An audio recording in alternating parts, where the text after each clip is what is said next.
Пристигна веќе и нашиот гостин овде во студиото, вам многу добро познат лик, Илија Жежов, физиотерапевт. Денес ќе зборуваме на тема спондилоза. Илија, добро утро. Добро утро, Искра, до вас. Добро утро до гледачите на Алфа телевизија. Драго ми е што ме поканивте да бидам гостин и да дебатираме за една посериозна тема од областа на физикална терапија и од областа на медицината, која што ќе им ја разјасниме на гледачите да им биде малку појасно зашто станува збор, значи во однос на третманот, превенцијата, значи лекувањето и дали таа се лекува или нели само се облажува. Да, подобро се запознаат сите и оние кои што за среќа ја немаат, но и оние како што минува животот, да знаат што би ги очекувало. Ако ја немаат, како сме тргнати ќе ја добијат. Јас така би рекол. Утешително, да. Треба секогаш да имаме нели предпазливи мерки, но колку имаме предпазливи мерки, тоа е знак прашање. Па да започнеме тогаш поред што представува спондилозата? Така, да им објасниме на гледачите дека спондилозата представува едно дијагностичко заболување кое што може да биде манифестирано во цервикалниот дел, во вратот, во торакалниот дел, тоа е торакалната кичма, лумбалниот дел, лумбалната кичма. Значи тоа е заболување кое што може да настане по природен пат на дегенеративен процес или да се добие по некоја повреда или по предолго седење пред компјутер, пред работното место, занемарување на физичката активност, слабо вежбање, повеќе работа, значи целиот тој замор може да предизвика една дегенерација на самиот работен столб и да ни донеси таков проблем, односно таква дијагноза спондилоз. Многу од граѓаните не знаат дека имаат спондилоза. Често таа може да се манифестира со болка во пределот на вратот, па тогаш нели да побараат некој медикамент кој што би ја смириле. Меѓутоа привремено да замачкаме нешто. Точно така, медикаментот привремено делува, а после тоа пак болката тука е присутна, нели, е веќе тогаш кога ќе започне поголемиот процес нели на болка, се обраќаат до матичен лекар, па матичниот ги препреќа нели на рентген, со тој рентген одат нели на физиотерапија. Кај некои не одат на матичен, одат директно на физиотерапевт. Ке се пожелат имаме некоја болка со вратот или тоа ни се случува, па ние знаеме да направиме еден терапевски преглед и преку тој терапевски преглед да видиме дека всушност на самиот цервикален дел има огромна бабка, таа е топка, полна со млечна киселина, која што прави притисок на цервикалните пршлени и предизвикува такви болки или дегенеративен процес на киселина, која што прави и многу дополнителни проблеми за поставување нели на циркулацијата, значи ограничување во флексијата, екстензијата на вратот и дополнителни други процеси кои што се жалат граѓаните. Колку е честа спондилозата? Би кажал дека порано спондилозата не беше толку честа, сега е многу честа бидејќи како што кажав на почетокот на емисијата, многу луѓе забораваат да бидат физички активни. Забораваат да си посветат барем 30 до 40 минути во текот на денот за себе. А со посветување 30 до 40 минути во текот на денот за себе ќе спречиме не само спондилоза и други болести, дископатија, спондилоза, ишијас и други нели дијагностики. Секој втор млад би кажал дека спондилоза веќе почнува да има. И една од причините кога ќе дојдат, кога ќе побарат проблем, кога ќе јават проблем кај нас во нашиот центар, е проблем со вратот или проблем со кичмата или проблем со торакалниот дел. Па нели ние по извршениот терапевски преглед ќе видиме дека кај пациентот фактички настанува една дегенерација, односно едно започнување на една почетна фаза на спондилоза. И кога ќе ги пратиме да се снимат на магнет, ќе ни дојдат со рентген снимката, која што ќе видиме спондилолистезни промени, стеснување на прашленските тела, започната е нели спондилоза во вратот, во торакалниот дел, во лумбалниот дел. Да, ако после кога ќе се случи нели спондилоза или некоја друга дијагностика, некоја друга болест, тоа ќе треба да се лекува. Тогаш веќе некои пациенти би сакал да ги пофалам дека се одговорни, лекувањето го тераат до крај, ќе почнат, ќе им биде подобро, ќе прекинат, ќе мислат дека го решиле проблемот, па после тоа повторно пак ќе се вратат, бидејќи не го решиле нели да го продолжат процесот таму каде што сме застанале.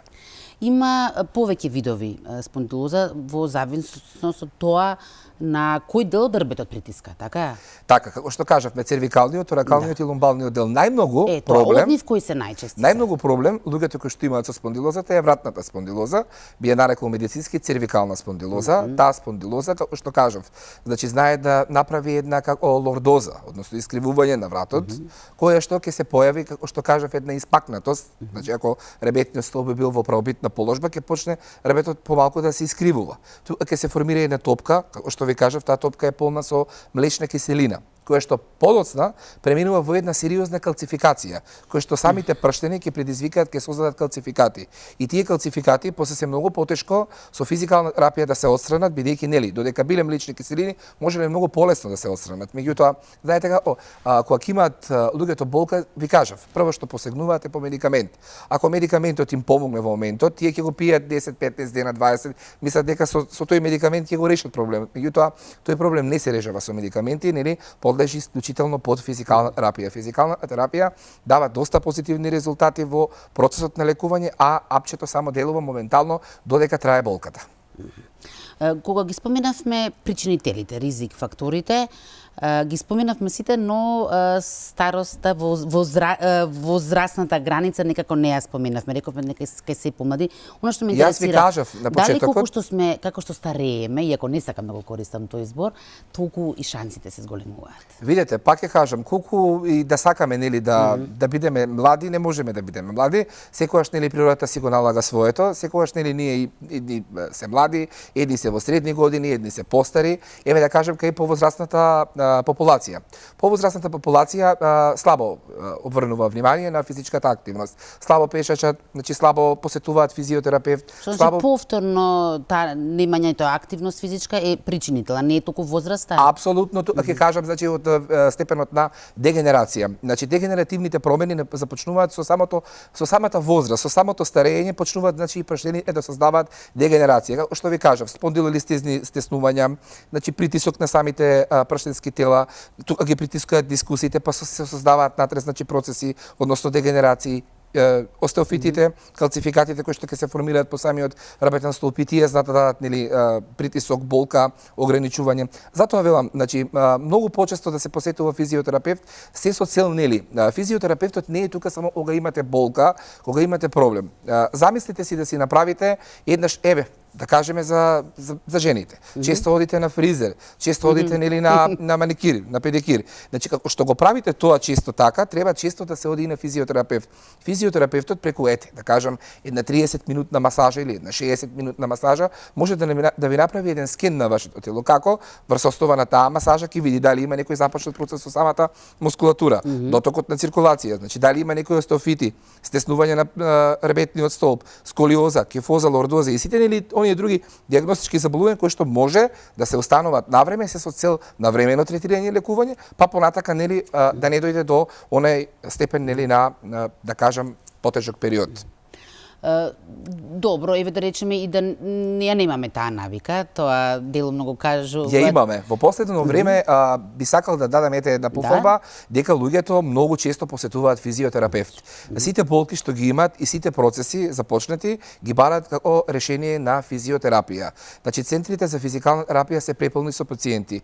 Немаме слободни термини воопшто и приватните зборувам и државните, затоа што стварно луѓето имаат многу проблеми, сакат на некој начин да ги решат и ние сме секој тука расположени, подготвени со една позитивна енергија да им помогнеме на луѓето, се со цел нели како би дошло до едно соодветно трајно решение на лекувањето. Сега тука би кажал, би се надоврзал дека спондилозата не може да се излечи со 100%. Вие сакавте тоа сигурно да ме прашате.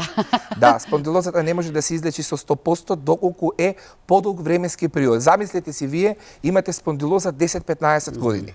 И сега одите на физикална терапија и сакате со 10-15 третмани да излечите таа спондилоза. Не. Тоа не се лекува така. Во таа ситуација само ќе ублажи. Само ќе се ублажат болките и ќе се смират. Значи ако терапевтот, односно лекарот ви даде упатства дека треба да правите 2 пати, 3 пати годишно по 15-20 терапии, вие тоа треба да го испочитувате и да одите до крај. Бидејќи ако е, како што кажав, 10-15 години спондилоза, таа ќе оди во еден подолг временски интервал на лекување. Ќе се направат прво 10-15 терапии, па ќе се даде една пауза од 2 месеци. Па пак ќе се направат 10 до 15 терапии, па пак ќе се направи пауза, па ќе се направи проценка да се дадат уште 20 на терапии, па после тоа пак ќе се направи пауза. И така, можеби во 2 до 3 години, во еден временски интервал на лекување, таа спондилоза ќе се отстрани. Меѓутоа, ако некој мисли дека ќе отиде на физиотерапевт и има спондилоза подолг временски период, дека така ќе се излечи, во моментот не. Ќе се отстранат само болките, ќе има подобра флексија, екстензија, движење на вратот на пациентот, но не и да се излечи трајно. Затоа велам често да се почитува советот и препораката дадена од лекари и од терапевт се со цел на времено. Што се однесува до на рано откривање на спондилоза, кога ќе ни дојде пациент со некоја болка во вратот, која што била 7 до 10 дена. Ние веднаш даваме упатства пациентот да отиде да направи рентген. Врз основа на тој рентген, кога ќе го донеси во нашиот центар, го гледаме рентгенот и ја гледаме почетната фаза на спондилоза. Таа почетна фаза на спондилоза, тогаш треба да се фати работата. Точно така, доколку е на почеток, таа може да се третира, да речеме 20 на терапии, па после тоа пак ќе направиме уште 10, па 20.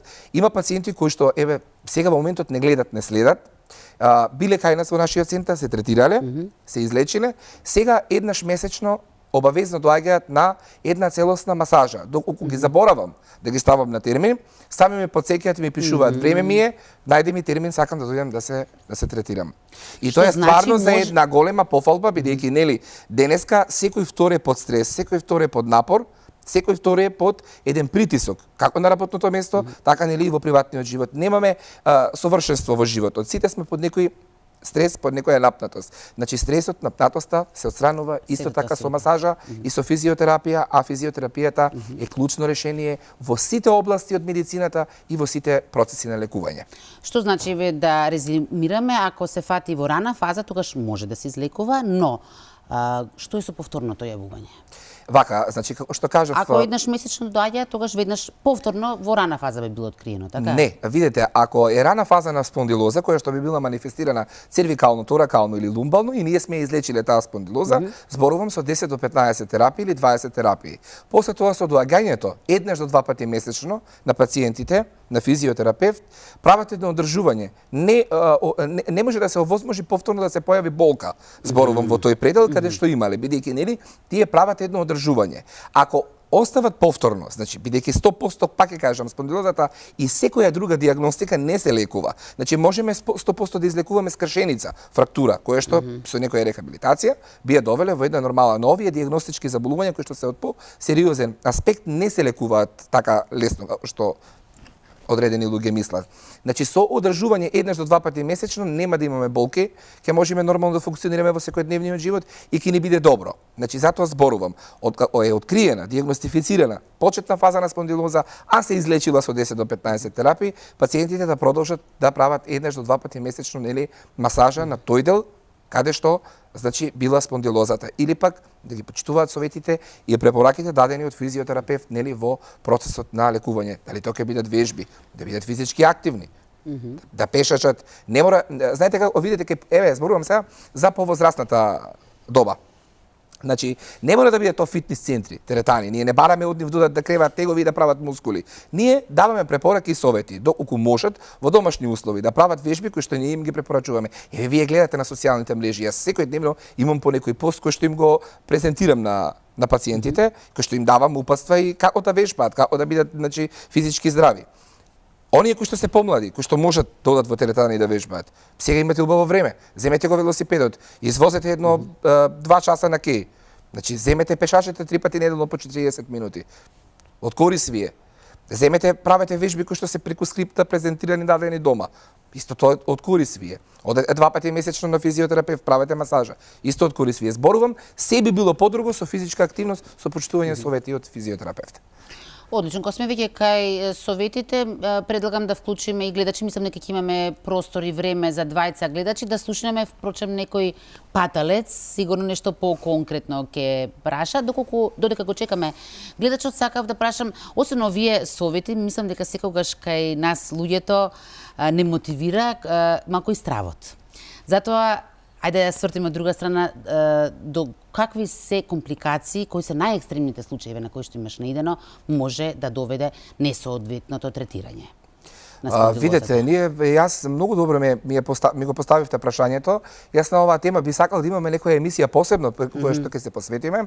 Нас во нашата секаде во светот, значи има комора за физиотерапевти, која што е основана и таа комора за физиотерапевти има своји лиценци за работа физиотерапевтите. Само кај нас во нашата држава се уште законот за физиотерапевтска дејност тапка во место и не е донесен нели на собрание да се изгласа. Јас се надевам дека ако сакаме да одиме во Европска унија и ако сакаме да бидеме европски луѓе, тој закон треба да биде донесен и физиотерапевтите да имаат своја дејност, односно своја самостојна работа која што ќе работат во својата држава. Ние место да имаме амбуланти за физикална терапија, сега имаме центри за физикална терапија, а ние физиотерапевтите ја извршуваме цела работа. Се да кажам за оние масери, местачи кои што се формирани, исто така, ако имаме гледач, може да го вклучите, па... Може, да. Одлично. Ете, тоа е добро, тока некој често гостува, веќе ја превзема и водителската улога. Добро утро, повелете, во програма сте. Добро утро, Искра, добро утро до гледачите и до гостинот. На линијата Нада Стојановска. Нада, предпоставувам си имате мака, така? Па да ви кажам, ја може би 20 години да речам, прв пат почна многу да ме боли вратот. Како што кажа докторот, ја летно време носев или крпа, или марама, мора вратот да ми биде завиткан. Во автобусот, ако немам крагна или нешто, ако ми е голо вратот, имам јаки болки. И кога отидов на лекар ми кажа дека 5 и 6 прслен има спондилоза. Одем неколку пати на физикална и тие вежби што ги прават таму ми ги кажа дома да ги вежбам, знае гостинот од прилика што може да се вежба дома. И сакав да поставам прашање. Прашањето ми е, користев со години лепенка за реума. Тоа ми го кажа едни пријатели, јас упорно бе летно време ме пече, ме пржи тоа луто од лепенката, но мислам дека тоа многу ми помогна. Искрено, на сите го препорачував, јас имав, што кажа докторот, физиотерапевт, имав како топка на вратот горе кај пршлените. Тоа ми го снема. Сега ми е израмнето мазно, а инако имав, како што кажа тоа маслоти и што се, ги изгубив благодарение со години, лепенките ги носе. Мислам дека Ви благодарам, Нада, мило ми е што се подобро. Ајде сега да слушаме дали тоа помогнало, што мисли гледачката дека може би на тие помага. лепенки, тоа се медицински лепенки кои што секој може да ги најде во аптека да ги купи, и имаат некој си антибиотик на нив и некое дејство кое што помагаат во моментот ете едноставно да ја смират болката, да ја стимулираат. Но не верувам дека 100% би се излекувало, да би било така. Било предноставно и може дипломата да се ја скинете тогаш. Апсолутно, и не би се третирале пациентите по пат на физиотерапија.